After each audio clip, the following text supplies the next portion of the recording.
Bom dia. A Associação Médica de Minas Gerais e a Sociedade Mineira de Tanatologia e Cuidados Paliativos têm o prazer de recebê-los nesta manhã para o AMMG Cultural. Reflexões sobre a vida e a morte, com a presença da professora Lúcia Helena Galvão. Esta edição celebra o Dia do Médico e o Dia dos Cuidados Paliativos.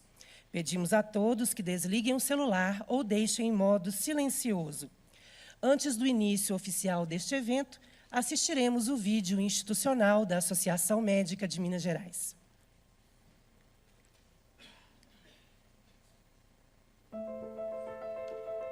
Um compromisso que se renova a cada respiro, a cada batimento. Ser médico é viver para fazer o bem. E foi para cuidar de quem se dedica ao cuidado com o próximo que surgiu a Associação Médica de Minas Gerais, que desde 1946 atua na defesa e na luta pelos interesses da classe médica.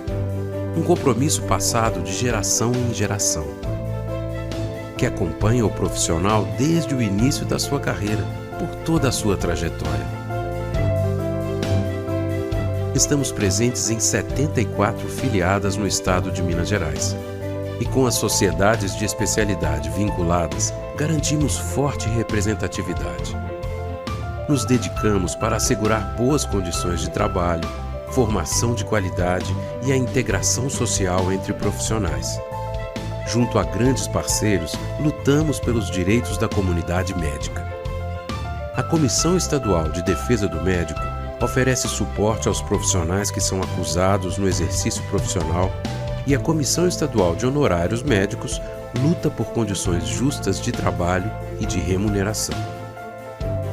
Ser médico é estar sempre em busca de atualização para cuidar da saúde de todos e se dedicar ao aprimoramento constante. É por isso que a associação promove uma conexão direta com o saber, auxiliando no aprimoramento dos profissionais por meio da biblioteca virtual e seus eventos científicos. E, através de soluções inovadoras, alcança toda a comunidade, fortalecendo o espírito de união da classe, sem barreiras de tempo e localização. Somar benefícios e compartilhar oportunidades para crescermos juntos. Esse é o nosso objetivo. Buscamos proporcionar mais qualidade de vida aos nossos associados.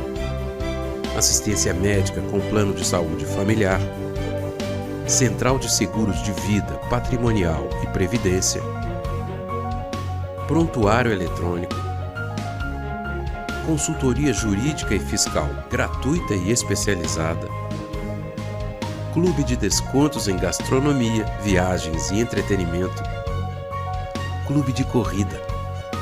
Você é a razão da Associação Médica existir. Junte-se a nós. Associe-se. Associação Médica de Minas Gerais.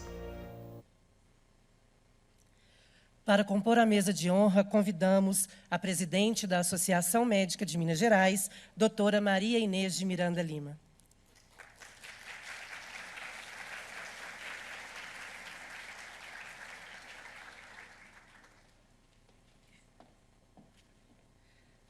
Dr. Marconi Gomes, diretor de Promoções Culturais e Responsabilidade Social da AMMG.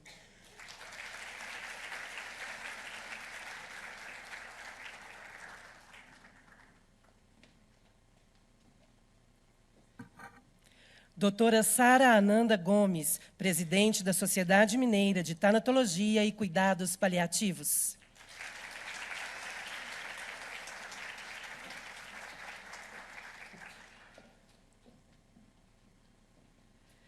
Doutora Valnéia Cristina de Almeida Moreira, presidente da Associação Mineira de Medicina do Trabalho.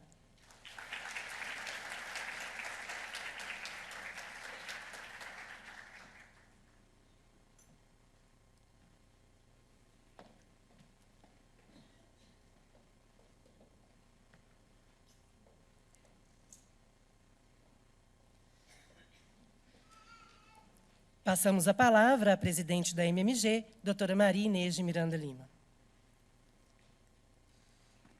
Bom dia a todos, sejam todos bem-vindos a essa casa. Essa semana, a Semana do Médico, foi uma semana muito intensa, em que tivemos vários eventos aqui, e não poderia fechar melhor essa semana do que com a MMG Cultural, fazendo reflexões que são muito importantes para o médico. Refletir sobre o nosso tempo, a nossa qualidade de vida, sobre a vida, sobre a morte. É um presente que estamos recebendo com a presença da filósofa Lúcia Helena Galvão. E estejam atentos que o AMMG Cultural, que, como tradição era nas terças-feiras, a gente está colocando eles em datas que estejam linkadas e que possam ter um público maior. Mas é uma função da Associação Médica estar promovendo esses eventos. Eu quero parabenizar o nosso diretor cultural, o Marconi, por essa iniciativa, e não poderia ser melhor numa semana que os cuidados, que foi no dia 12, a Semana dos Cuidados Paliativos, e aqui eu parabenizo a Sara, e também a Sociedade de Medicina do Trabalho, que estava lançando um programa que foi apresentado durante toda a semana sobre a qualidade de vida do médico. Eu tenho certeza que vocês terão um belíssimo sábado, com palestras que vão nos enriquecer muito, e obrigada a todas pela presença.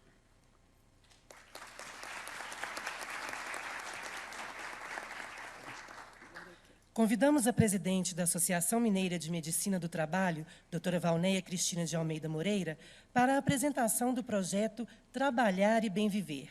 A iniciativa é da Medicina do Trabalho, a MMG, Conselho Regional de Medicina de Minas Gerais e Sindicato dos Médicos de Minas Gerais.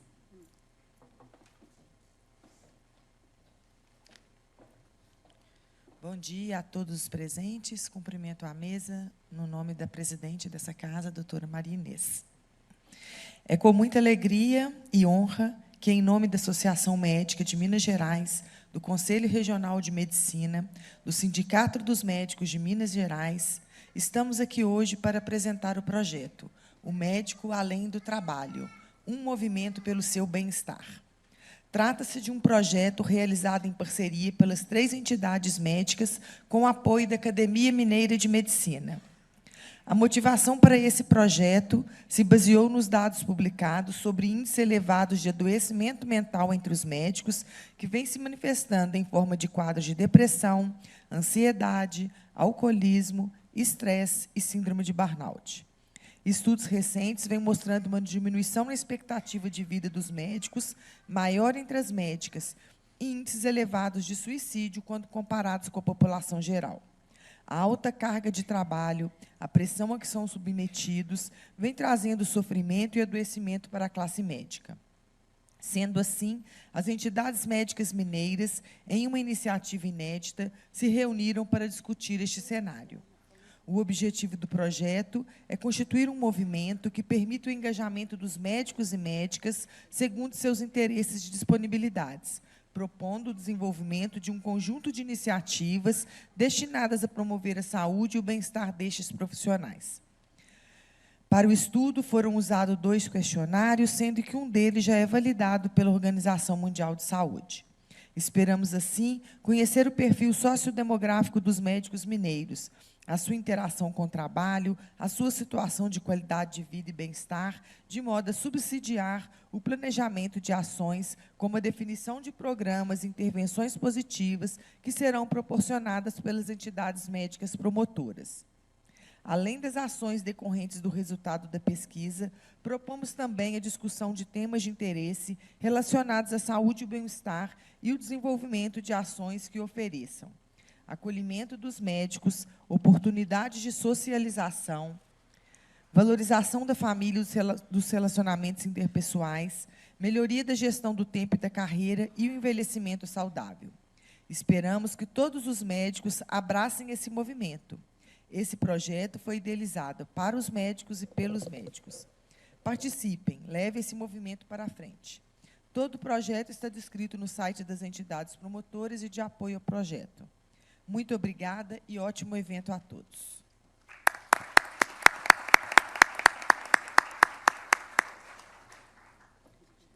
O AMMG Cultural, Reflexões sobre a Vida e a Morte, contou com mais de 350 inscritos e o valor arrecadado será doado para a Associação Espírita Casa do Caminho. Criada há mais de 45 anos, ela atende dezenas de pessoas que necessitam muitas vezes do básico para viver. Além de alimentos, são ofertados atendimento psicológico, odontológico, pediátrico, jurídico, evangelização de crianças, aulas de música, corte de cabelo, dentre outras atividades. Pedimos à doutora Maria Inês, doutora Sara e doutora Valneia que ocupem seus lugares na plateia para a apresentação do doutor Marconi Gomes.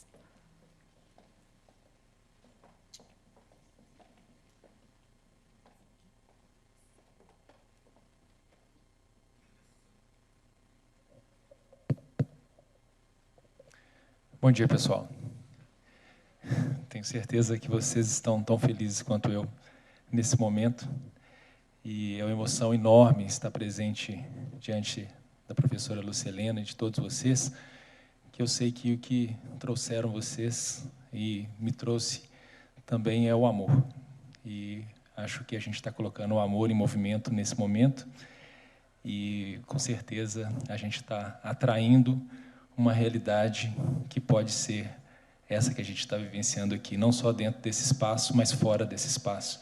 A gente tem visto tantos discursos pessimistas, né? E ver essa sala cheia me enche de otimismo. Então, gostaria de parabenizar todos vocês que estão aqui num sábado, que eu sei das questões familiares de cada um, né, e profissionais, mas a gente, com certeza, a gente está fazendo a diferença nesse momento. Por que eu quis fazer uma apresentação? Porque eu quero que vocês vejam como que eu penso que o universo pode nos patrocinar, como diz a nossa professora Lucelena. E concretizar isso mostra que nós fomos patrocinados pelo universo. Como vocês sabem, eu sou médico, sou cardiologista e também faço parte do grupo de estudo de Espiritualidade e Medicina Cardiovascular da Sociedade Brasileira de Cardiologia, que tem sido cada vez mais abordadas essas questões. E nós, como médicos, tem uma frase do Voltaire que eu gosto muito, que ele coloca que médicos são homens que prescrevem medicamentos que conhecem pouco para curar doenças que eles conhecem menos em seres humanos que eles nada conhecem. Estamos aqui para tentar conhecer um pouco mais da alma humana, um pouco mais de nós mesmos. E, quando a gente entra na faculdade, a gente tem questões biológicas que são abordadas, questões psicológicas pouco abordadas, mas também abordadas, deveriam ser bem mais abordadas no curso de medicina, o aspecto social e o aspecto espiritual normalmente não é abordado. Então, nós formamos dentro da escola de medicina, despreparados para abordar o paciente nessas questões do mundo que transcende ao nosso mundo visível. E muito menos ainda no aspecto metafísico, que é um pouco que eu vou falar aqui de como chegamos até a professora Lucelena, né? Então, o que é a metafísica? Né? Aquilo que vai além da natureza, além dos sentidos, que se ocupa do eterno, do imutável, de Deus, da alma e do mundo. E foi um pouco disso que nos trouxe aqui. Por quê? Nos anos 90, quando eu estava fazendo vestibular para o curso de medicina, eu conheci a Adélia Prado. Nós temos que ler alguns livros de literatura e eu tive a alegria de ler Bagagem. E Bagagem tem uma determinada poesia, que é essa aqui, chama Resumo, que eu vou ler para vocês. Gerou os filhos, os netos, deu à casa o ar da sua graça e vai morrer de câncer. O modo como pousa a cabeça para um retrato é de que, afinal, aceitou ser dispensável. Espera sem uivos, acampa, a tampa, a inscrição, 1906, 1970, saudade dos seus, Leonora. Esses grifos são da época, são da década de 90, são meus grifos para estudar. E aí eu coloco escrevendo o seguinte: em torno da vida e da morte, a morte é inevitável. No entanto, é aceita com tranquilidade por uma pessoa que viveu bem. Como viver bem, né? Estamos aqui para tentar entender um pouco sobre isso. E eu não podia imaginar que essa poesia, com mais de 26 anos que eu a li, estaria aqui agora, em 2019. Formar em medicina e se tornar médico são coisas distintas. Se formar médico é uma travessia, como diria o nosso querido Guimarães Rosa, que se formou na Universidade Federal de Minas Gerais no início do século XX, e que foi um dos nossos mentores para também estar aqui. E ele coloca: escrevendo, descubro um novo pedaço do infinito. Tenho certeza que nós estamos entendendo um pouquinho desse infinito nesse fragmento do tempo. E quem são os nossos mestres, né, que precisamos reverenciar durante um curso de medicina? Tive o prazer de encontrar o professor Luiz Otávio Savassi Rocha, com quem cruzo nas ruas de Belo Horizonte e com quem devo muito do que eu faço com os meus pacientes e faço comigo mesmo. E também com o Dr. João Gabriel Marques, que nos GDs de anemia, de pneumonia, colocava Manuel de Barros, colocava Adélia Prado, colocava Guimarães Rosa, e conseguiu trazer para o curso de medicina um pouco mais de sensibilidade, poesia e amor. Então, nós temos que buscar os nossos mestres. Então, em janeiro de 2019, eis que as coisas se juntam. A professora Lucilena ia fazer um curso no início do ano em Piedade. E eu disse a uma amiga minha: poderia levar uma poesia que eu escrevi para ela, se você for fazer esse curso, que, na verdade, eu fiz para a Adélia Prado, entreguei para ela em mãos, mas eu gostaria que a professora lesse. E aí, essa minha amiga, que está aqui presente, a Cris, a Cristiane, falou assim: mas ficam a 705 quilômetros de Belo Horizonte, 9 horas de viagem, mas eu vou. E ela foi. Ela foi e levou para mim a poesia que eu escrevi para a Adélia Prado há 20 anos atrás. Essa poesia chama Salve Adélia. A melancolia ameaça, queria ficar alegre sem precisar de escrever, sem pensar que labor de abelhas e voo de borboletas precisam desse registro. Isso é uma intertextualidade, na verdade, essa é uma parte de uma poesia dela. E aí eu coloco: essas palavras não são minhas, mas se engana quem pensa que são de quem as escreveu. A letra talvez seja: palavras não têm dono, palavras têm amantes. E se engana quem pensa que os amantes se pertencem. Nada é mais infiel que a palavra. Quem a coloca no papel sente apenas um prazer momentâneo, fugaz. Esgota-se ao final de cada linha, inevitavelmente. Uma vez escritas, as palavras começam a vagar, de dedo em dedo, de olho em olho, de mão em mão, como as mais promíscuas meretrizes. Não se protegem jamais, deixam-se, não escolhem parceiro. Feliz o homem que pode possuí-las, mesmo que por segundos. Mas este não deve ter ciúmes, terá de compartilhá-las com muitos, sem reclamar. Fidelidade em mão única, contente-se, agradeça. Palavra é assim mesmo, sem vergonha.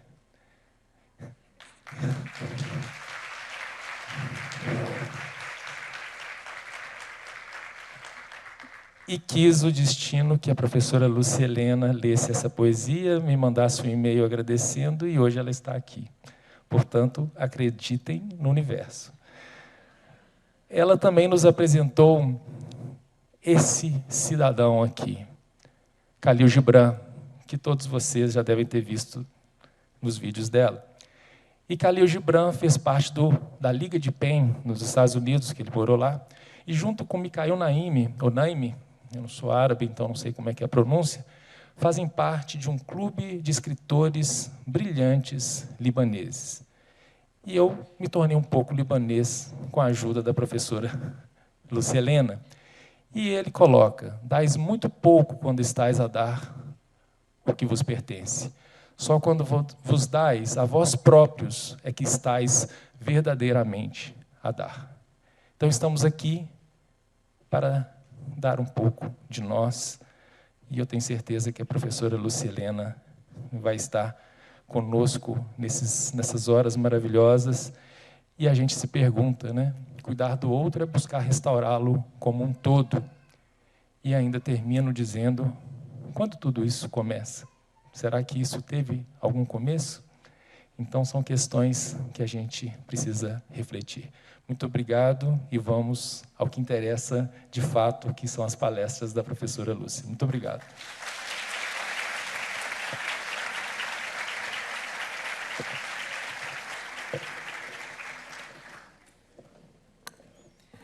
Lúcia Helena Galvão é professora de filosofia da organização Nova Acrópole do Brasil.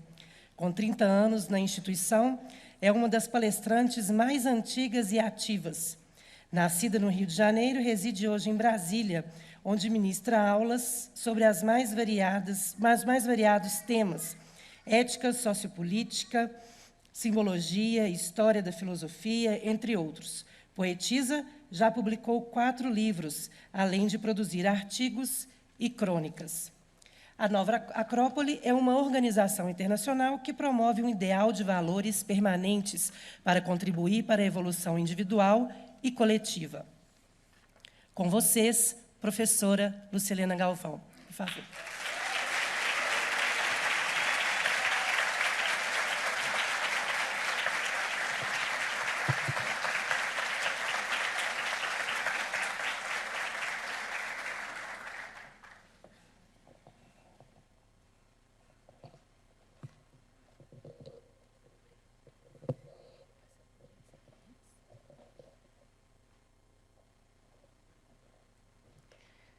Bom dia a todos.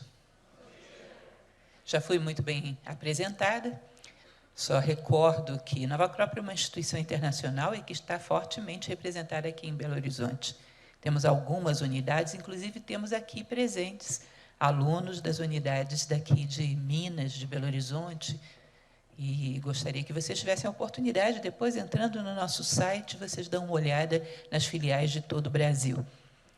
Nosso é um trabalho, eu sou simplesmente uma representante da instituição, um trabalho de tornar a filosofia prática. E quando eu chego aqui, aliás, mesmo antes de chegar aqui, quando conheci uma pessoa como Marconi, que é puro coração, não é à toa que ele trata do coração, ele só conhece coração. Para ele, o ser humano é só isso, né? Porque ele mesmo é só isso, uma pessoa tão doce e tão especial.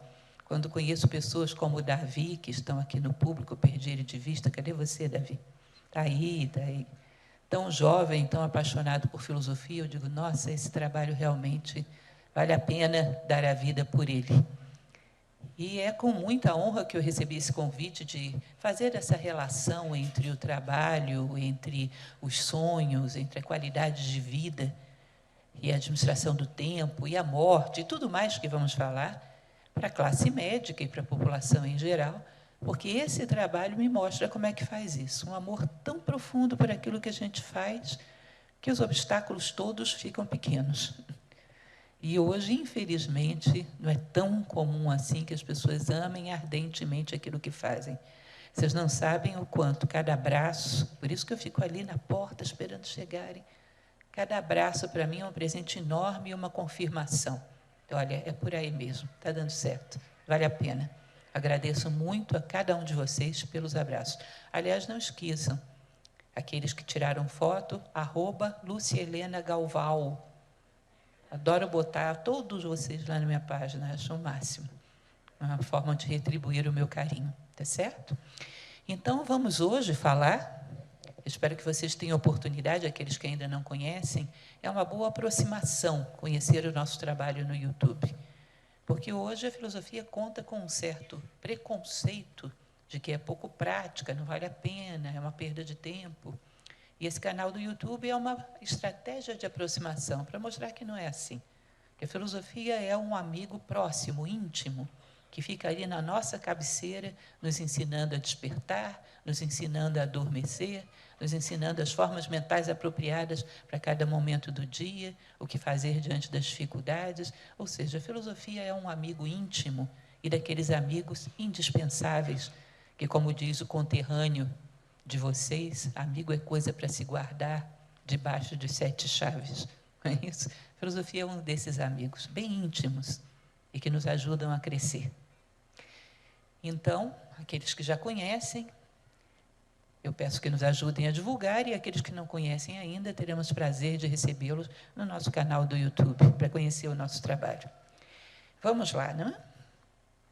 O nosso tempo não é tanto, portanto, eu tenho que me policiar para não contar muita historinha, porque contar causo, como dizem os habitantes de alguma unidade da federação aí do Brasil, que eu não sei qual é, contar causos é a minha especialidade. Para quem não sabe, sou casada com um mineiro de Araxá. E isso só reforçou a minha habilidade para contar causos.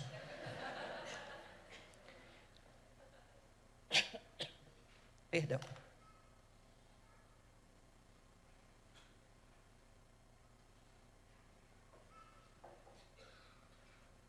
E para comer muito queijo também. Eu como muito mais queijo hoje do que antes. Se não for bom para a saúde, é culpa de vocês. Qualidade de vida e manejo do tempo. Essa é quase que um curso de tão longo que é. Portanto, vou ter que dar uma encolhidinha para caber numa palestra de 1 hora e ainda podemos bater um papo depois. São alguns pontos fundamentais para qualquer profissão, inclusive a área médica, que eu sei o desgaste que é, quer dizer, sei, imagino, né, convivo com vários médicos, eu sei o quanto é complexo essa doação diária, exatamente o que o Dr. Marconi falou. Uma coisa é se formar em medicina e outra coisa é se tornar um médico. Porque tornar-se um médico é realmente uma entrega e um nível de generosidade muito grande. E há que saber como manter essa energia sempre elevada. De uma certa forma, eu faço a mesma coisa, porque ninguém em Nova Acrópole faria o que faz se a gente não tivesse um sentimento de entrega. Imaginem, filosofia, dentro dos padrões atuais, não é reconhecida. Quem se entrega à filosofia é considerado simplesmente uma pessoa que não tem coisa melhor para fazer. Quando eu me inscrevi para o curso de filosofia na universidade, eu me lembro que o rapaz que fazia a inscrição dizia: o primeiro! Ou seja, era para todos os outros que estavam fazendo inscrições, eu acho que eu tinha sido a primeira naquele dia que tinha feito uma inscrição para filosofia. E todo mundo se admirou de tamanho disparate. Ou seja, a filosofia é considerada como inútil, ou seja, não dá fama. Nosso trabalho é voluntário, ou seja, não dá dinheiro. Para a sociedade, isso é um paradoxo. Se não houver algo muito forte por trás disso que nos motive, os padrões sociais dizem: é loucura, vai fazer outra coisa. Nós somos voluntários em Nova Acrópole, e me recordo muito bem, uma história que virou um verdadeiro mito dentro da escola, de um professor que me dizia, porque nós fazemos tudo, colamos os nossos cartazes, distribuímos os nossos folhetos, e um dia um aluno pegou ele na rua, colando cartaz, e disse: professor, eu estou fazendo isso. Eu não faria isso por dinheiro nenhum. E ele respondeu: eu também não, por dinheiro nenhum não faria. Por dinheiro, não. Ou seja, há outras recompensas muito maiores. Eu me considero tremendamente bem remunerada. Desculpem, a voz está falhando um pouco hoje. Então, vamos falar um pouco a respeito dessa questão da qualidade de vida, ou seja, daqueles homens que são, de fato, muito, muito, muito bem remunerados, embora a sociedade não reconheça esse tipo de remuneração. Um dos elementos fundamentais é isso, o que queremos da vida. Gente, sentido de vida é a base, nós poderíamos dizer que é a pedra de toque da filosofia. Mas, olha, a filosofia não é a coisa para filósofos, é coisa para todo mundo. Todo mundo tem um potencial de filósofo. A filosofia orienta o homem diante da vida. Platão passa um tempão na sua obra convencendo que o cidadão carregando cargas no cais do porto deveria ser filósofo, o cidadão que vendia no comércio deveria ser filósofo, e mostrando como em qualquer profissão ela dá um link que o prende à vida, te dá um link de origem e finalidade, de o que você está fazendo agora e onde você quer chegar com isso. Ele dizia que, sem a filosofia, qualquer coisa que você faça é uma boia solta em alto mar, à mercê da maré, ou uma pluma solta no vento. A filosofia te dá um fio, de tal maneira que eu entrei aqui por isso e eu quero chegar lá. E o tempo todo para a cena e eu lembro por que estou aqui e onde quero chegar com isso. Ainda há pouco eu peguei um avião para vir para Belo Horizonte. Aliás, eu acho que eu vou já marcar um assento no avião, criar CEP, e começar a responder correspondências a partir de lá. porque tem sido meu segundo lar ultimamente. E aí o pessoal coloca diante da gente aquela telinha do avião se deslocando, o avião se deslocando. Eu, particularmente, acho aquele negócio um pouco chato, mas eu vejo o quanto aquilo é importante para as pessoas. Estamos chegando, olha, a gente está indo na direção certa. Eu fico imaginando, na nossa vida, fazermos uma viagem que a gente não sabe absolutamente para onde está indo. Não tem nenhuma noção de finalidade. E não tem nem como avaliar se está perto ou está longe. Vocês conseguem imaginar coisa mais desmotivante do que uma vida sem sentido de vida? Um sentido que não é objeto de desejos para você ficar ansioso. Estou chegando, falta quanto? Mas para que você tenha uma referência de direção. De vez em quando dê uma olhada e veja, tá, eu estou caminhando realmente na direção certa. Porque daí vem toda a motivação. Com certeza. Eu estou sendo um fator de soma na vida dos demais? Isso, para mim, é a minha palavra-chave. Também não é uma invenção minha, eu peguei de um pensador romano, um grande orador chamado Cícero, que ele costumava dizer isso. Certifica-te de que és um fator de soma na vida das pessoas de que participas. Ou seja, inclusive na sua própria vida, porque você participa ativamente, em primeiro lugar, da sua própria vida. Certificar-se de que chegamos ao final um pouco maior do que chegamos e de que fomos soma na vida das pessoas com quem contracenamos. De vez em quando eu tenho que parar e dizer, espera aí, qual é a motivação de tudo isso? Eu estou somando a vida das pessoas? Aqueles que estão recebendo as minhas mensagens estão ficando um pouco melhores? Estão tendo algum alimento para que eles possam dar os próximos passos? Estão relembrando quem são? Isso, para mim, é o meu combustível. Eu não acredito que seja diferente para nenhum ser humano. O que nós queremos fazer da nossa vida. É muito complicado que a tua vida seja dotada de um sentido aleatoriamente, sem você pensar nele. E nós sabemos disso na nossa vida prática. Tem um exemplo que eu sempre cito nas minhas palestras, que é o exemplo da construção da casa. Primeira coisa que você faz quando quer construir uma casa, é claro que tem gente que pula essa etapa, eu sei, mas, em geral, não se dão bem. O certo seria contratar um arquiteto que faz a planta. Não é isso? É gente que improvisa, mas o correto seria isso. Aí o arquiteto desenha tudo, desenha até a casinha de cachorro no seu quintal. Aí chega lá o mestre de obras, com o engenheiro, com a sua equipe, monta o canteiro de obras. Todo dia ele vai trabalhar, ele olha para onde? Para a planta.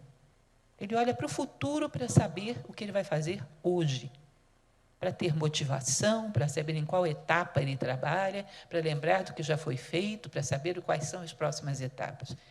Se a gente não olha para a nossa planta pronta a cada dia, o que vamos fazer hoje? Com que direcionamento? Nosso dia será preenchido com o quê? E se eu olho para a planta e digo, olha, eu tenho dado passos em direção a isso, olha, já fiz as fundações, já comecei a assentar a estrutura, já dobrei os ferros. Eu sei tudo, gente. Sabe por quê? Porque a gente trabalhou como voluntários na construção das nossas sedes. Então, acreditem ou não, mas eu já dobrei ferro, já bati o chão com aquele trado para abrir buraco. É uma delícia quando você entra no ambiente e diz, eu participei de tudo aqui. Assim, tem umas cerâmicas meio tortas, mas essas vocês não olham, não. Não fui eu. Só que fui. Tá? Enfim, desde todas as etapas, você sabe onde você quer chegar. E participa ativamente de todas as etapas como se fosse a última, como se fosse a primeira. Todas são dotadas do mesmo valor. Inclusive sabendo que nunca é a última construção, que nós estaremos eternamente construindo a nós mesmos e o mundo à nossa volta. E que, portanto, qualquer ponto da trajetória é tão importante quanto o ponto de chegada. Esse é o espírito. Né? Então, vamos falar um pouco a respeito disso. O que queremos da vida? Se nós não delineamos claramente isso, não pensem que estamos inativos, que não estamos trabalhando para nada. Estamos trabalhando para alguma causa que nós não temos consciência de qual é, mas estamos somando. Uma causa que, talvez, conscientemente, eu não concorde, eu não acho válida, mas, por inconsciência, trabalho para uma causa de alguém que sabe onde quer chegar. Parados não estamos, até nas nossas formas mentais. Quantas vezes, são 31 anos como filósofa, quase 30 dando aulas. Quantas vezes eu vejo pessoas com atitudes, com posturas, que eu pergunto, você acredita em tal coisa? Não, mas essa tua atitude parece. Ah, é mesmo. Contrariando, às vezes, a nós mesmos, por falta de ter uma consciência clara de onde queremos chegar, a alinhar toda a nossa vida para isso. Isso nos dá uma motivação muito grande e nos faz vencer obstáculos. Inclusive, faz com que os obstáculos pareçam pequenos. Porque perto do que eles te permitiram construir, não foi um preço caro, foi bem pago. Já tiveram essa impressão? Você olha para trás e percebe uma dificuldade muito grande que viveu na vida, e percebe quanto ela te fez crescer. Aí você diz, perto do que ela me deu, não foi caro. Eu pagaria mais. Essa é a sensação daqueles que sabem onde querem chegar e estão construindo as suas vidas. Tá? Se não tem isso, não tem essa percepção, segue um objetivo coletivo, que nem sempre é muito agradável. O que a sociedade coloca como pacote de felicidade mínimo? Esse bichinho está contente, mas nem tanto, né? Assim, basicamente. Você ter conforto, segurança, alimentação, lazer, saúde, as coisas básicas que fazem parte de uma vida digna. Isso é sobrevivência. E, em geral, o bichinho acha pouco, e ele quer mais. Se você tem os fatores básicos de qualidade de vida que a sociedade diz e não está satisfeito, você vai querer o pacote máximo. Qual é o pacote máximo? Segurança, saúde, lazer, uma casa, um conforto básico, só que mais do que o bichinho anterior. Simplesmente a mesma coisa, não muda a qualidade, só muda a quantidade, porque o menu de opções do ser humano atual é esse.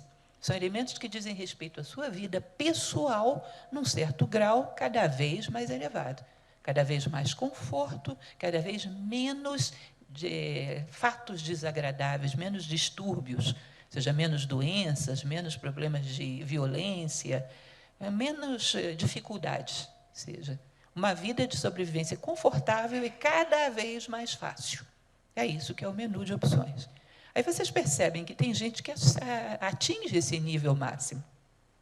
E ainda assim não são felizes nem realizadas. E esse é um problema cada vez mais comum. Alguns falavam ainda há pouco, a senhora falava a respeito do índice de suicídio. É interessante a gente dar uma olhada no mundo atual, certos elementos, certos meandros desse índice de suicídio. Por exemplo, por que cargas d'água que ele é mais alto nos países de primeiro mundo? Vocês sabem disso? Ele é mais alto nos países de primeiro mundo. Tem alguns países, como o Japão, que de suicídio infanto-juvenil são disparados na frente. Suíça, por exemplo, tem um índice de suicídio, especialmente nessa faixa etária, muito alto. Mas esse pessoal não tem tudo materialmente falando? Não tem acesso a sistemas de saúde, segurança, uma vida confortável, não tem tudo. É engraçado, né? É bom fazer uma pausa para a gente parar para pensar, tem alguma coisa errada? Não era isso que era suficiente para fazer alguém feliz? Eu acho, às vezes, honestamente, que o fato de não termos o máximo, estarmos no mínimo, estarmos num país que não nos oferece todas essas benesses, às vezes protege um pouco. Porque você projeta, se eu tivesse, eu seria feliz. Como você nunca tem, fica nessa ilusão. Vai realizar no campo da fantasia. E se você tivesse e não fosse feliz, você ia dizer que era culpa de quê? Sendo que a sociedade não oferece nenhuma opção a não ser essas. Você ia dizer, eu estou com problemas. Eu sou um desajustado. E de tanto acreditar nisso, acaba ficando mesmo. Porque existem outras necessidades que não estão no menu de opções da sociedade. Existem outros elementos para a qualidade de vida. Daí vem uma necessidade de mergulho dentro de nós mesmos. Lembram daquela musiquinha popular? Você tem fome de quê? Você tem sede de quê? Descobrir o que é de fato que está nos faltando. Em geral, o que nós fazemos é estendendo o teto do máximo. Então, eu tenho um belo apartamento, não estou feliz, 2, 3, 4, 10. Você é um único corpo, não habita simultaneamente 10 apartamentos. Isso é muito curioso. Talvez você já tenha ouvido falar, ainda no campo das estatísticas, uma estatística muito interessante, que é o índice de realização, de felicidade, versus índice de posses, a chamada curva de felicidade. Já ouviram falar disso? Eu tenho, inclusive, isso gravado, para quem tiver curiosidade, eu acho isso muito interessante. Porque é o seguinte, você parte de um eixo cartesiano, você parte de um ponto zero, não tem nada e também não está feliz. Aí você vai aumentando as posses, é uma curva ascendente, vai aumentando também a felicidade. Bom, agora eu tenho uma casa, agora eu tenho uma cama digna onde dormir, isso com certeza aumenta a felicidade. Até que chega um determinado ponto de estabilidade. Você começa a colocar mais coisas e já não trazem grande felicidade. Eu tenho um carro, o segundo, o terceiro, só para variar a cor e combinar com a roupa do dia, já não trazem grande coisa. Eu tenho, sei lá, uma casa, começo a ter 2, 3, já não altera muito a minha felicidade. Chega um determinado momento, gente, que você vai colocando mais coisas, começa a decair. Que engraçado, né? Ou seja, a terceira casa, a quarta casa já não me causam grande alegria. A quinta já começa a me colocar deprimido. Começo a perceber, gente, o que eu vou fazer agora? Já fiz de tudo e continuo sem um sentido de vida claro. Começa a gerar uma decadência, uma curva muito interessante. Sobe abruptamente, estabiliza, depois começa a cair. Porque o homem começa a perceber que não é isso. E começa a querer algo mais. O que é algo mais? Não tem. Aí ele começa a acreditar que ele está desajustado. A sociedade começa a dizer que ele necessita, ele tem algum distúrbio. Platão dizia que esse é o momento do nascimento da filosofia, uma inquietude por algo mais do que sobreviver. Ou seja, o nascimento da filosofia hoje virou índice de patologia, manda o cidadão para um tratamento. Não é à toa que a filosofia não é bem vista, né? Com um estigma como esse, o cidadão é desajustado. Ele dizia, é o momento do nascimento da filosofia. E é interessante, porque é como se isso, nós vamos falar isso adiante, é como se isso fosse previsto pelo nosso esquema cultural. Porque chega um determinado momento, eles começam a nos jogar fantasias, para a gente se realizar com a vida do outro, com uma vida imaginária, que a nossa não tem mais graça para nós. Então, vamos lá. Quando obtemos esse índice máximo, é isso. Um cenário meio cinzento. Só isso? Era só isso? Não estou feliz ainda, está faltando algo mais. Uma das coisas angustiantes, por exemplo, é você perceber jovens milionários, realizados, que um belo dia, pumba, se suicidam. Isso acontece toda hora. Esse cenário meio cinzento e meio depressivo. E quando não obtemos, aí esse terremoto. Ficamos revoltados a vida inteira, odiando alguém que não nos permite ter. Porque se eu tivesse, eu seria feliz. Isso às vezes é desastroso, provoca todo tipo de revolta. Gente, vejam bem, que isso, mais uma vez, é estatística. De vez em quando, estatística ajuda bastante a filosofia. O padrão de felicidade sonhado pela grande parte da humanidade hoje em dia é um padrão de consumo de um homem norte-americano mediano. Você pega esse padrão de consumo, multiplica por 7 bilhões de seres humanos, você vai ter um padrão de consumo que o planeta não suporta. Não tem como suprir nem por 10 anos. Inviabilizaria o planeta. Então, sabe o que significa isso? Você está condenado a um padrão de felicidade que não vai ter. A maioria não vai ter. Então, a maioria está condenada a estar frustrado. Mas, para isso, já existe uma rota de fuga pronta, que é a evasão e a fantasia. Tá? Então, solução, voar. Lá vamos nós imaginar que poderíamos ser alguma coisa. Imaginar que somos o herói da novela das 8. Cá entre nós, isso para mim, isso é uma questão quase que eu tomo como pessoal. Porque o herói da novela das 8, em geral, é um cidadão inútil de tudo. Que não faz outra coisa na vida a não ser trocar de namoradas e criar confusão. Eu acho o cúmulo a sociedade ter esse tipo de padrão de heroísmo. Por isso, toda hora eu estou falando de grandes homens que eu admiro. Platão dizia, você precisa ter um herói de estimação, para poder, pelo menos, ter uma projeção do que você pode chegar a ser. E o chamado mediocridade dos heróis de plantão da nossa sociedade é terrível, porque nivela todo mundo por baixo. Um homem mediano, um pai de família, um bom pai de família, é muito superior aos ídolos da nossa época histórica. Eles estão abaixo da média e não acima. Isso é uma loucura, porque arrasta todo mundo para baixo. Tá? Mas, enfim, a solução é voar. E ainda tem a fantasia compartilhada. Ou seja, são criadas vias de evasão que vai todo mundo junto. Sempre conto uma historinha. Eu estou censurando as minhas historinhas, portanto, vou contar rápido. Eu trabalhava num determinado local e um dia cheguei, quando estava dando palestras na Paraíba, morei na Paraíba por 2 anos, lugar maravilhoso, diga-se de passagem. Quando eu cheguei lá, no meu trabalho, as pessoas estavam lamentando muito o que tinha acontecido com a Maria Lúcia. Eu falei, gente, parente de alguém, né? Deixa eu ir lá ver se eu posso ajudar, vou apresentar a minha solidariedade. Todo mundo consternado. Cheguei para perguntar quem era a Maria Lúcia, se eu poderia ajudar em alguma coisa. Ah, você é muito alienada. A Maria Lúcia é heroína da novela, do Horário Nobre, não sei das quantas. Você não sabe o que aconteceu com ela? Em que mundo você vive?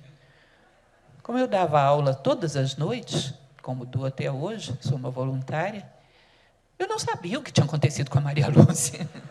Nem nunca soube, diga-se de passagem. Mas o que me admirou muito é porque o sofrimento ali era vívido. As pessoas desdobraram para uma outra vida, porque a sua está insípida demais. E, às vezes, fazem juntos para compartilhar a fantasia. É certo? Ser humano feliz, para os nossos padrões atuais. Se você perguntar para uma pessoa, e já foram feitas muitas estatísticas, eu sou uma boa caçadora de estatísticas interessantes, porque daí você pega certas tendências do coletivo, que às vezes as pessoas têm uma despesa enorme para fazer uma estatística, e depois não pegam um filósofo para interpretar os resultados. Isso é outra revolta existencial que eu tenho. Porque o filósofo pega aquilo ali e faz uma festa. Tá? Então, se você pega o que as pessoas consideram como felicidade, é interessante. Elas gostariam de ser amadas por todo mundo, gostariam de ser famosas, belas e ricas. É isso. Eu acho interessante, não acho desprezível, não. Mas você tem que mergulhar aí e ver o que elas querem com isso. Porque se elas tiverem isso do jeito que elas estão imaginando, provavelmente vão ficar frustradas. Existe uma oração hindu, a Sarinha deve conhecer bem, que diz o seguinte: cuidado com os seus pedidos em orações. Se você não tiver um bom karma, pode acontecer algo terrível, você ser atendido. Porque, em geral, não sabemos o que é melhor para nós. Pedimos coisas que seriam péssimas. Às vezes é melhor confiar na vida. Tá? Enfim, vamos ver o que a gente quer. A gente realmente quer essas coisas? Questionando os nossos sonhos. Eu até acredito que queira. Mas o que está por trás disso? Nós não sabemos muito bem nos expressar. O que realmente queremos? Tá? Queremos beleza. Eu acho até que buscamos beleza do ponto de vista físico, não é? Nos cuidamos, em geral, a sociedade atual preocupa-se bastante com a sua aparência, às vezes até excessivamente, né? Um monte de tratamentos e cuidados, eu não acho isso mal. Beleza é um bom arquétipo. Só que, num determinado momento, as taças se quebram. E é impossível manter a beleza das taças, que é uma lei da natureza. Naturalmente, os corpos se desgastam e se dissipam, e depois se reapresentam de outra forma, assim é outono, inverno, primavera, verão, ou seja, é uma lei normal. Como, então, a gente poderia reter a beleza? Existe um diálogo platônico que ele fala sobre isso. Depois de correr atrás dos corpos belos e perceber que a beleza morre amanhã, a beleza dos corpos, a gente começa a querer correr atrás de algo que permaneça. Então, uma pessoa é honrada e tremendamente íntegra aos 20 anos, isso é lindo. Aos 40 anos, ela provavelmente é mais madura, ela é honrada, íntegra e boa, ainda mais do que era aos 20, isso é mais lindo ainda. E ela é honrada e íntegra aos 60, aos 80, é mais lindo ainda, não deixa de ser lindo. Aliás, é capaz de ficar mais bonito, porque ele vai somando maturidade a isso. É uma beleza que ninguém tira de você. Algumas tradições antigas dizem que talvez nem a morte. Quem sabe? Mas, pelo menos para a vida inteira, pode ter certeza, você vai mantê-la. E, aliás, segundo outras estatísticas, é uma das formas de manter a lucidez. As pessoas muito apegadas à integridade, a valores, dificilmente se perdem no meio do caminho do ponto de vista da lucidez. Também Platão fala sobre isso, que todos os sábios que ele conheceu morreram lúcidos, e dos ignorantes que ele conheceu, poucos. Isso também é estatístico. Vocês devem conhecer a doutora Elizabeth Kubler-Ross, que é um nome bastante conhecido na área médica, né? E ela falava sobre isso, que as pessoas mais materialistas eram exatamente aquelas que mais raramente chegavam lúcidas ao momento da morte. Aquelas que trabalhavam com valores, que eram mais espiritualizadas, em geral chegavam. Vamos falar sobre isso mais adiante. Tá? Então, nós queremos beleza, quem sabe procurar num plano mais profundo, onde possamos retê-la. Platão diz que a gente passa da beleza dos corpos à beleza das almas e depois passa aquela grandeza que inspira a beleza nas almas, que é a beleza absoluta. Ou seja, correndo atrás da beleza, a gente chega até Deus. Caminho de Eros, ele chama isso. Passando adiante, de riquezas. Tá bom, todo mundo gostaria de ter, embora isso seja muito duvidoso se nós realmente temos alguma coisa, mas poder ter uma vida digna com as coisas que a gente necessita. Eu sempre fico imaginando a questão da terra. Quantas lutas existem pela posse de terras pelo mundo afora? Entre países, entre pessoas. Gente, filósofos têm umas manias esquisitas, que é de se colocar no lugar dos outros, no lugar das coisas. De vez em quando eu me coloco no lugar da terra. E fico imaginando um ser humano dizendo, essa terra é minha. Eu morreria de rir. Oh, rapaz.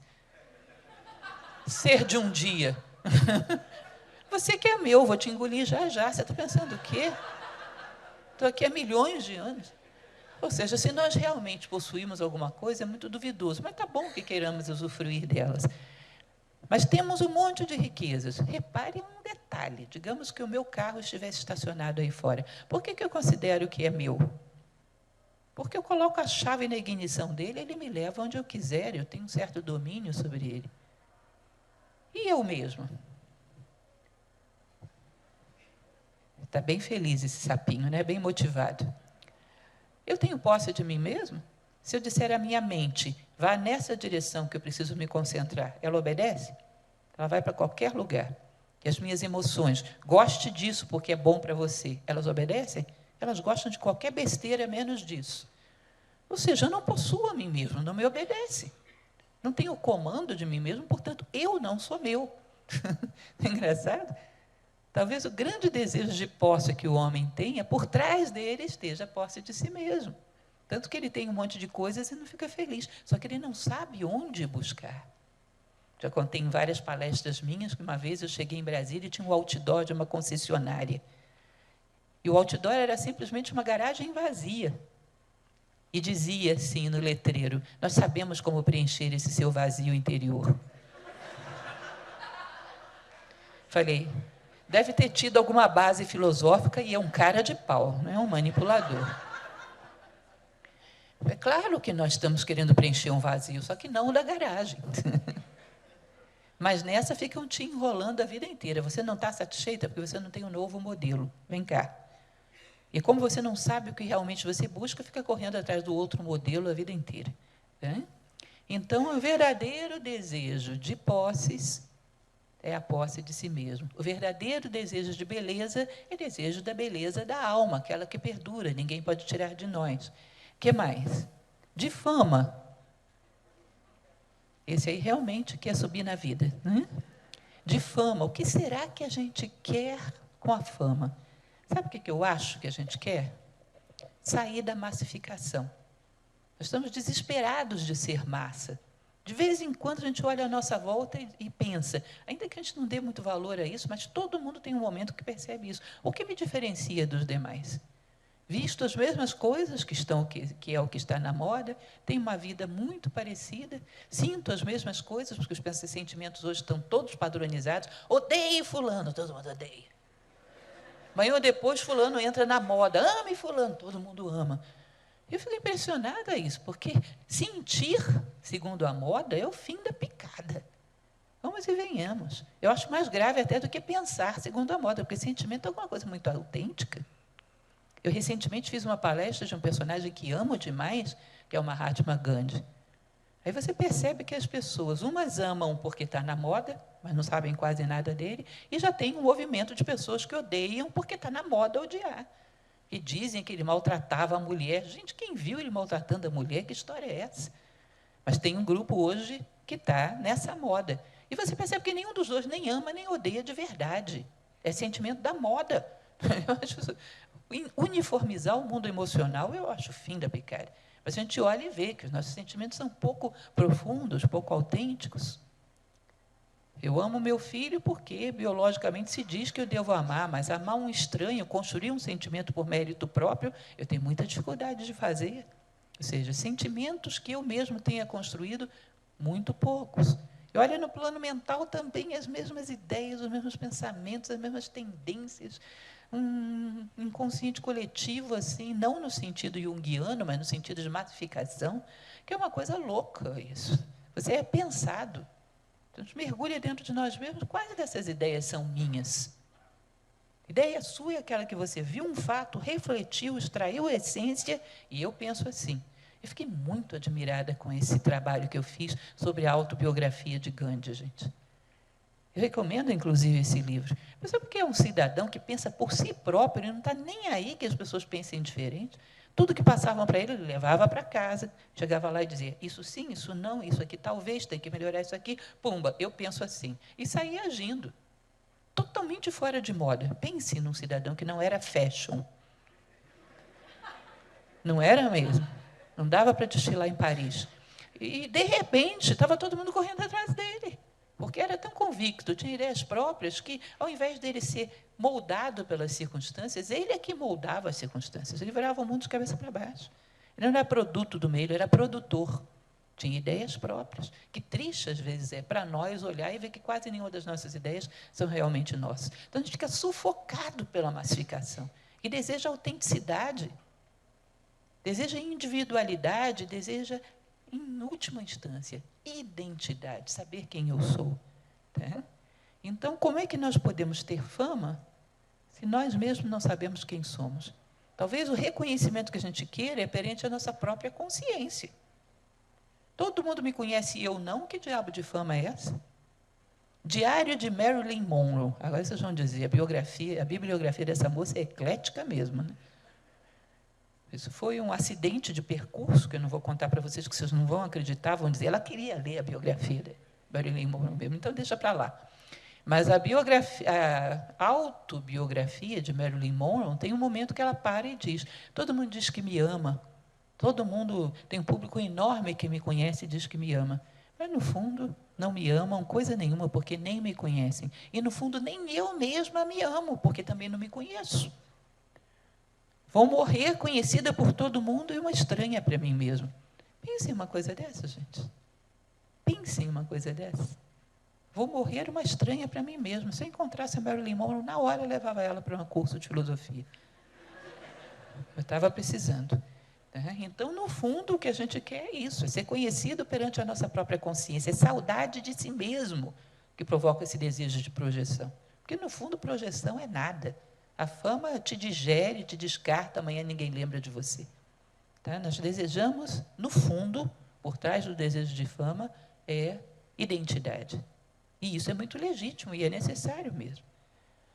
O que mais? Deseja ser amado por todos. Lógico, tá bom, isso é maravilhoso, eu quero ser amado. Mas o que é amor mesmo, hein? Pense numa coisa que também me admira muito, é a gente querer as coisas sem saber o que elas são. Você não sabe, vai que é eu quero uma caixa fechada, vai que tem uma nota promissória vencida lá dentro. Tem que abrir a caixa antes de desejá-la, não é isso? O que é desejar o amor? Você tem que ver o que é o amor. O amor é um nível de compromisso onde a pessoa não quer nada senão o bem do ser amado. Não espera nenhuma contrapartida. E ele é feliz por amar em si, e não pelo que vai ganhar com isso.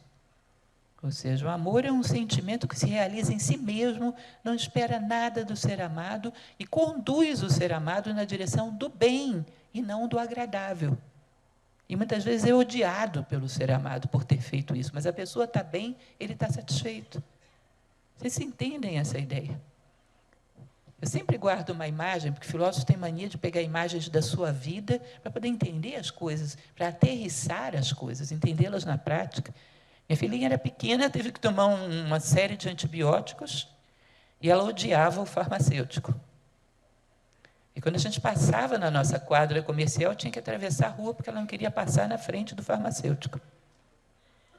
Mas ele ficava tão satisfeito quando a via, gente. Lá do outro lado da rua ele vinha, oh, como ela está sadia, coradinha. Ele ficava feliz da vida que ela estivesse bem, embora ela o odiasse. Ficava em pânico. Eu peguei essa ideia como imagem. A pessoa que ama quer o bem do ser amado, ainda que nunca seja compreendido. Quer o bem. Quando você dá o que o ser amado quer e não o que ele necessita, você é um demagogo, está manipulando. Você dá o que ele necessita para crescer como ser humano e se satisfaz no simples fato de amar. O pessoal de Nova Acrópole que está aqui conhece um poema muito bonito de um acropolitano que diz: o maior prêmio de quem ama é justamente estar amando. Não precisa de outra coisa. Quantos sentimentos assim eu tenho? Olha, é raro, viu? Quantos sentimentos desse tipo as pessoas têm por mim? Bem raro. Às vezes a gente tem até medo de olhar. Porque vai que eu olho e descubro que nada que eu sinto ou que sentem por mim se enquadra nessa categoria. O que vai acontecer? Eu vou ficar num deserto. Como assim? Eu vivi até agora, até essa idade, e não sei nada de amor verdadeiro? Olha, deserto é coisa boa. É bom. Sabe por quê? Porque é uma base. Você agora pode construir coisas reais. Demoliu todas as fantasias. Agora você tem chão liso, mas chão liso real. Dá para começar a arregaçar a manga e construir alguma coisa real, ainda que você construa alguma coisa pequena. É melhor uma casinha tosca e pequena do que um castelo flutuante. Uma casinha tosca e pequena em chão firme é melhor do que um castelo flutuante. Então, quando a gente chega a perceber que não temos nada do que a gente pensava ter, significa que você teve mérito para ver isso. Brinde por isso, não tenha medo dos desertos. Eu fiz por onde ver, eu queria ver, estou vendo. Agora eu vi, não tenho nada. Ótimo, vou começar a construir a partir de agora. Algo real. Então, o que queremos são sentimentos reais. E não meras demonstrações de afeição momentânea que muito rapidamente se diluem. E olha, até nas relações mais íntimas e mais próximas hoje eu vejo isso. É tão estranho. E digam que vocês não acham estranho que, por exemplo, um jovem casal tenha se casado prometendo juras de amor eterno e que alguns anos depois se odeiem, não sejam nem amigos.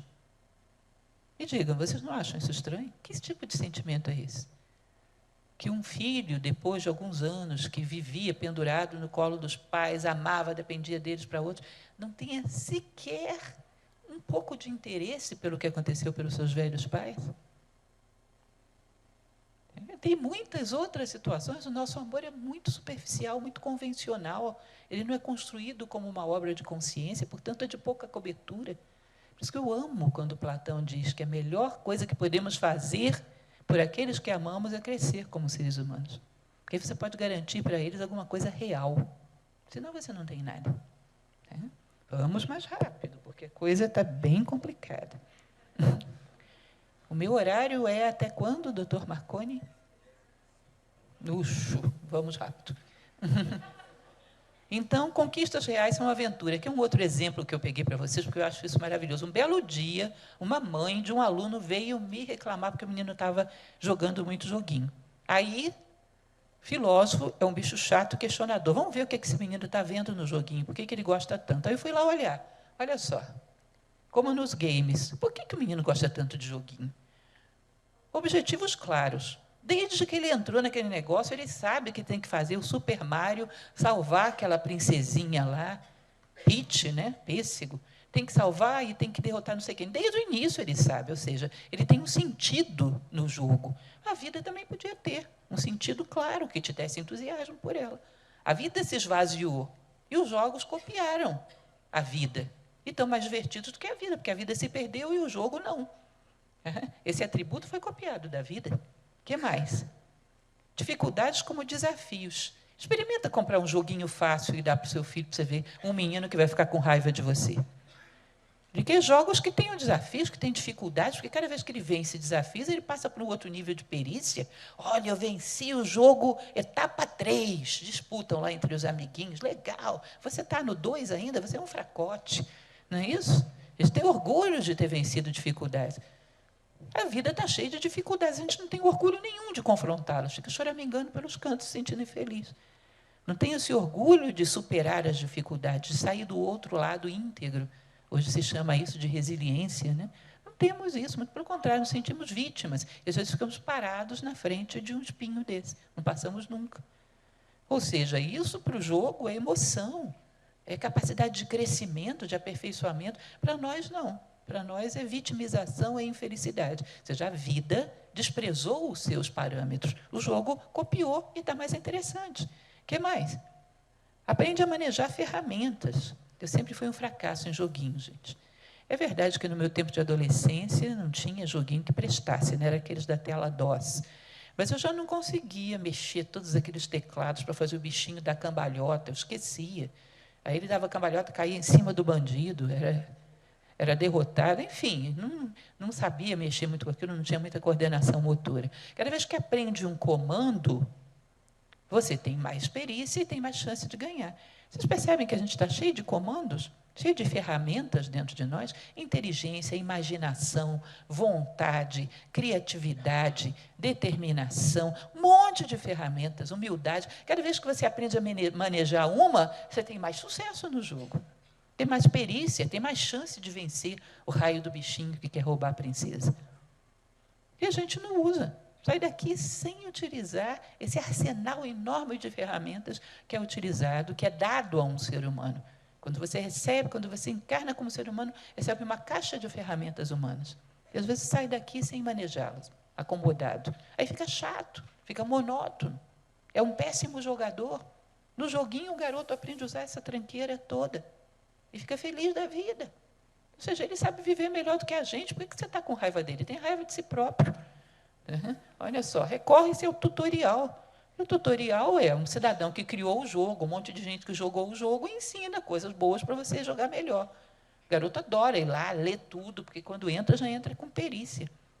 A filosofia é tutorial de vida, meus caros. Lá tem todo mundo que soube viver e que tinha um prazer enorme em ensinar, que soube conviver com as adversidades, com a vida, com a morte. Tem gente que soube viver como ser humano e que deixou um monte de ensinamentos. E a gente acha uma chatura ir para o tutorial humano, aprender de quem superou as adversidades com dignidade, de quem soube conviver bem, de quem soube conquistar um alto grau de fraternidade. Está cheio de gente no tutorial da vida. E a gente não quer ler, acha bobagem. Quer ler os 10 mais da revista Veja, porque estão na moda. Não é isso? Enfim, percebam que essas coisas são copiadas da vida. A vida poderia ser mais interessante do que qualquer joguinho. Se nós soubéssemos jogar bem como pais, tiraríamos o garoto do joguinho e colocaríamos na vida com muita perícia. Veja, ao invés de combater as coisas, vê por que elas são atraentes, vai lá olhar. Uma coisa muito interessante que eu paro para pensar. A vida também é virtual. Quando a vida vier e der um stop no nosso joguinho, o que sobra? Quando o pai, que está chateado com o menino que não almoça, não estuda, vai lá e dá um stop no joguinho dele, o que sobra? Quem sabe me dizer o que foi que sobrou? A perícia. É isso aí. A perícia para jogar bem. Quando a morte vier e dá um stop no nosso joguinho, ela não tira de nós a perícia. O nível de consciência que conquistamos, o nível de manejo das nossas ferramentas, ninguém pode tirar isso de nós. O garoto está sem jogar, mas ele é um excelente jogador, ninguém tira. Ou seja, a vida também é virtual, é passageira, trabalha com coisas ilusórias, tudo isso vai passar e aquilo que passa não é real. Esse é o conceito de eternidade, segundo Parmênides, segundo todos os filósofos pré-socráticos. Aquilo que é não pode deixar de ser nem no tempo nem no espaço. Aquilo que é passageiro é ilusório. E o que é real, o que permanece? O que você tem quando o joguinho é desligado. Ou seja, em tudo e por tudo é muito parecido, né? A construção de si mesmo é a meta real. Essa fica. O que você construiu dentro de si mesmo, a luz que lançou sobre aquilo que você é, isso nada nem ninguém pode tirar de você. E aquilo que diz a doutora Elizabeth Kübler-Ross, no livro maravilhoso chamado Sobre a Morte e o Morrer. O homem que sabe que construiu alguma coisa de válido, que nada nem ninguém vai tirar dele, é sereno diante da morte. Muito sereno. Sabe que a morte vai levar um veículo, mas ele mesmo não pode ser tirado. Aquilo que ele é não pode ser tirado. Ele vai talvez trocar de veículo. Não vai mais de bicicleta, vai a pé, vai num pula-pula, vai de carro, vai de qualquer coisa. Ele vai trocar o veículo, mas ele, passageiro, essência, não pode ser desprezado nem desconsiderado. Então, ele fica muito confiante e seguro. Existe um maravilhoso filósofo que admiro muito, que se chama Nilakanta Sirihan, um indiano que viveu no século passado, que ele dizia: constrói a tua barca. Quando a vida vier e tirar de você essa barca aqui, você tem que ter uma outra barca, para que a tua consciência não naufrague.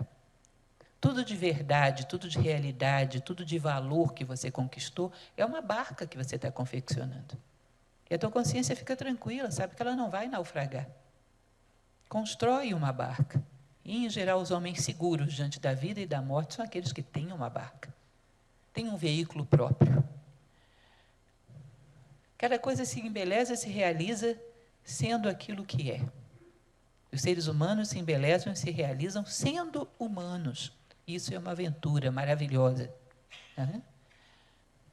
E aí, falando um pouco sobre o planejamento de tempo, que tem tudo a ver com isso.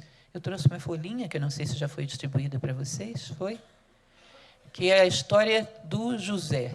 José ou João? O que tem menos aqui? José ou João? Deixa eu ver. José, quantos? Nenhum? Então é José mesmo. Eu sempre passo essa planilhazinha que está na mão de vocês no curso que eu dou de administração do tempo. Tá? Vamos entender basicamente isso aqui. Todo mundo no ano novo vira planejador de tempo. Mas planeja o quê? O que vai fazer, para onde vai viajar, quanto dinheiro vai armazenar ou gastar, o que vai comprar, o que vai vender. Não para analisar o seu planejamento do ano anterior e para ver que as metas que fracassaram porque ele não planejou ser. O elemento, a matéria-prima fundamental para qualquer coisa que você vai fazer no mundo é o que você tem de habilidades para lidar com as circunstâncias do mundo, é o ser. Eu não consegui fazer aquela compra. Por quê? Porque eu não tenho a virtude da simplicidade. Eu gasto demais. Eu não sei conter os meus impulsos consumistas. Eu vou planejar para conter os meus impulsos? Não, não vai ter de novo. Eu não consegui resolver aquele meu problema de convivência, por quê? Eu não tenho a virtude da tolerância e da empatia. Eu vou desenvolver, eu me planejei para desenvolver essas virtudes? Não, vai fracassar de novo. Você está planejando só as consequências e não as causas. Um bom planejamento começa pelo terreno do ser, que é a matéria-prima para qualquer coisa que você queira mudar na sua vida. Não planeja as consequências, deixa que elas venham por acréscimo. Planeja as causas. O que eu vou combater no plano do ser e o que eu vou criar de condições perante a vida nesse ano. Esse é o planejamento fundamental. E aí eu falo um pouco a respeito dos erros do ano passado. Priorizar um só aspecto. É o caso mais comum. Colocamos como meta aquilo que queremos ter ou fazer. É o que acabamos de falar. Não planejar o campo do ser. Outro, trabalhar só no curto prazo. Esse ano, olha, chegou o momento da minha vida, eu quero ter um filho. Só que você só está pensando nesse ano. Aí, no ano que vem, chega a oportunidade de você estudar no exterior. Você acabou de ter um filho. Não vai dar. Sabe o que aconteceu? Você não planejou a sua vida como um todo. Você vai planejando ano por ano. Às vezes, uma coisa que dá certo, entre aspas, num ano, prejudica a coisa que poderia dar certo no ano seguinte. Há um batimento entre as metas dos anos. Planejar só o curto prazo, aquilo que te daria prazer e satisfação nesse ano, e não como se enquadra dentro da sua vida como um todo. E o segundo é o contrário, planejar só o longo prazo. Planejo a vida como um todo. 5 minutos, já estamos fechando. Planejo a vida como um todo, mas não planejo o que eu vou fazer agora, ou seja, as subetapas. Eu vou me tornar um artista maravilhoso. Você já começou a desenhar? Não. Por que você não começou a desenhar, não começou a estudar desenho, pintura? Porque não precisa disso, só precisa vir a pessoa que me inspire. Na hora que aparecer um clone da Mona Lisa, eu vou pintar igual a Leonardo da Vinci. Será? Você vai pintar uma bolinha com os 2 olhos e o cabelinho assim, e aquela boquinha assim, com ar enigmático, não é isso? Ou seja, se você quer atingir uma meta, você tem que ter submetas, tem que ter o que você vai fazer hoje, essa semana, esse mês, esse ano, essa década, até chegar à vida como um todo. E é exatamente isso que eu ensino nessa planilha que eu distribuí para vocês. A identidade consiste em duas coisas. Quero chegar em Belo Horizonte, mas onde eu estou agora? Em Brasília. Eu tenho que saber onde eu estou, porque se eu penso que estou em Manaus, eu me enrolo toda. Eu estou em Brasília e quero chegar em Belo Horizonte. Com essas duas condições de consciência, você se desloca.